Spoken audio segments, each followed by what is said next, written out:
15 years after the worst terrorist attacks in American history, 5 of the men accused of planning the assault still haven't faced trial, conviction, or execution. They're supposed to be judged by a military commission at Guantanamo Bay, Cuba, but that trial hasn't even begun.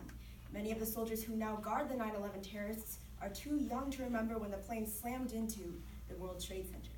If the accused 9/11 plotters had been tried in a federal court, they would be on death row as we speak, end quote. Military commissions prevent the current system from achieving justice or achieving due punishment in due time for terrorists. The past 2 decades serve as evidence that military commissions as they stand have not worked in the past and will not produce results in the future. It is for this reason that Theodore and I stand resolved that the United States federal government should substantially reform its foreign policy regarding international terrorism. Our first and only definition is on foreign policy. Dr. Charles Herman, who has served on the Council on Foreign Relations, the National Security Council, and the American Political Science Association, wrote the following, quote, "Foreign policy consists of the plans, goals, and actions of national governments directed at entities outside of the nation," end quote. Herman goes on to explain that it's difficult to capture the concept of foreign policy in a single definition, and that there are many possible definitions depending on the situation. Let's move on and examine the facts about military commissions in Fact 1, established to try international terrorists. Fact 1 is established to try international terrorists. The Office of Military Commissions explains its own history. Quote, "After the terrorist attacks on September 11th of 2001, President George W. Bush established military commissions to try certain individuals. The president's military order authorizes trial for non-U.S. citizens who are or were engaged in acts of international terrorism that have caused injury to or adverse effects on the U.S., end quote.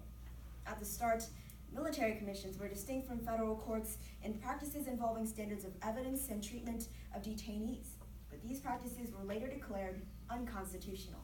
Reforms to military commissions in 2006 and 2009 to repair those practices resulted in military commissions becoming an objectively worse version of federal courts, which will be expanded upon in later points.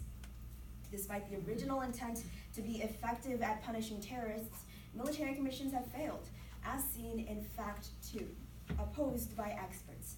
Fact 2 is opposed by experts. In May of 2018, the American Bar Association released a report compiled by 24 national security and legal professionals, including law professors, judges, and several former military officers. While these experts were diverse in their occupations and political views, the report concludes, quote, "All believe that whatever their original intent and design, the military commissions at Guantanamo are not working as intended. They should either be reformed or terminated in the interest of justice for the families of victims of terrorism," end quote. Robert Chesney, counterterrorism expert and professor of law at the University of Texas, explains this criticism. Quote, "Relentless pressures over the past 16 years have led to so many revisions to the rules for the commissions that the procedural advantages they were designed to confer have largely disappeared," end quote. Because military commissions fundamentally don't work as advertised, they are counterproductive for the United States. That's why Theodore and I propose the following plan.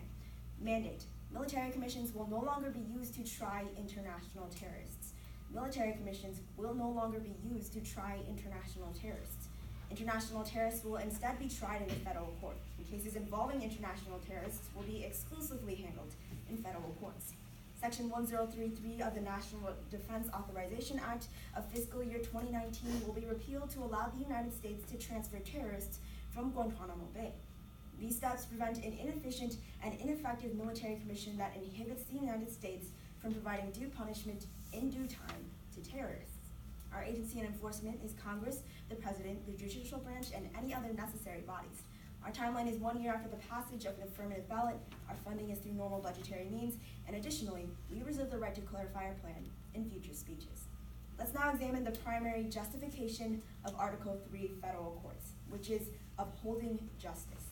Upholding justice. Federal courts punish terrorists for their crimes efficiently and effectively, while military commissions allow justice to stagnate. Let's divide this into 2 subpoints. Subpoint A is due time. Due time. Since 2001, 8 terrorists have been convicted under military commissions. During that same time period, over 660 have been convicted by federal courts. Robert Chesney explains, quote, "It is evidence of capacity and competence. When it comes to actually and fairly processing criminal cases, nothing compares to the combination of Justice Department prosecutors, federal public defenders, and the judges and staffs of Article III federal courts," end quote. Not only do federal courts convict more terrorists, but also they're faster. Huffington Post reported, quote, "We analyzed the length of time between crime and sentencing for more than 24 prominent alleged terrorists captured by the US government over the past 2 decades. In every single one of those cases, the federal court system took less time to convict the captured terrorists than the military commission system at Guantanamo has taken to even start trying the accused 9/11 plotters," end quote. I'd like to make this very clear. Efficiency on its own does nothing to uphold justice. However, not only are federal courts efficient by ensuring a conviction in due time, but they're also effective by ensuring due punishment, another area in which military commissions are found lacking. Subpoint B is due punishment. Due punishment. Federal courts can draw authority from both US criminal law and military law. In contrast, military commissions are restricted to trying terrorists under only military law. This is a pretty big deal because military commissions can only try terrorists under 32 different charges, while federal courts can use over 4,000 charges. And this has made a difference in the real world too. Osama bin Laden's longtime chauffeur, Solon Hamdan, was convicted by military commissions of material support for terrorism. He first received a 5-month sentence, but his conviction was then overturned because material support for terrorism was not a chargeable offense under military law. On the other hand, Ali Assad Shandia collaborated with the Pakistani extremists to mail equipment to his allies. Indicted in a federal court under the same charge as Hamdan, material support for terrorism, Shandia was sentenced to 15 years. If ensuring that international terrorists are convicted quickly and receive reasonable punishment is important, then look no further than the federal courts. Military commissions fail the standard of due punishment and due time. The reasons to pass our plan are simple. Federal courts are a tested and true system with a distinct advantage of efficiency and effectiveness, or due punishment in due time, while military commissions provide no distinct advantages and inhibit closure in terrorism cases. Our plan is necessary to address the flawed nature of the current system, convict the 9/11 conspirators that have been in limbo for over 17 years, and set precedent for future success. Thank you so much.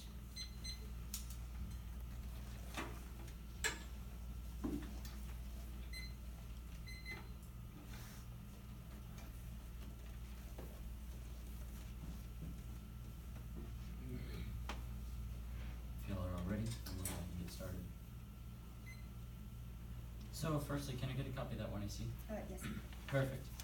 Now, as the first question for this round, can terrorists appeal to federal courts? Terrorists are tried in the federal court system currently. They are currently tried. And have terrorists appealed to these federal courts multiple times? Yes. If you're talking about terrorists being tried in federal courts, they have been tried in federal courts. So you would agree the evidence you talked about listing 660 court cases shows that they can be tried in federal courts right now? Yes. Okay. And so then going back to the problem, how many terrorists are on the waiting list for the military commissions trials versus the federal court system? So right now, 7 terrorists are awaiting trial at Guantanamo Bay military commissions, including the 5 9/11 terrorists. I'm not entirely sure how many are actually waiting trial in federal courts. This information is not publicly released. Are you certain that that information is not publicly released? Well, I'm not sure that we've been able to, yes. Okay, now let's talk about foreign policy. Why did you define foreign policy in your speech? Just to clarify the definition of foreign policy. Okay, and I believe in that definition, he mentioned that there are many definitions, and it depends which one you use based on what situation we're talking about. Which definition did he define specifically for this situation of the Office of Military Commissions? He did not provide a specific definition for trying terrorists in military commissions. Okay, then by his own logic, we need a specific definition, correct? Not specifically. What we're saying here is that there's a lot of nuances to foreign policy. Okay. Now, do these men at Guantanamo Bay have information that the government wishes to possess? I'm not entirely sure. Okay. Now, how many total inmates are at Guantanamo Bay currently? There are 44 total inmates at Correct. Guantanamo Bay. Most of them are actually indefinitely detained, meaning they will not be seeing trial at all anytime Right, soon. and you would agree that the United States determined they were too dangerous for transfer or prosecution and not suitable for prosecution. If That's you could why- bring up evidence for that, that would be great. Okay, and you would agree that you have to prove not only a harm, but a substantial harm. We're not talking about $1 reforms, but rather substantial reforms, correct? We have to prove a comparative advantage in today's debate round. And you would agree that comparative advantage must be substantial, not just saving $1, but rather saving millions or thousands or hundreds of thousands of dollars. Correct. Correct. Now, talking about your plan, how many international terrorists, actually, let's go ahead and move on to how much money does it cost for a military commission trial?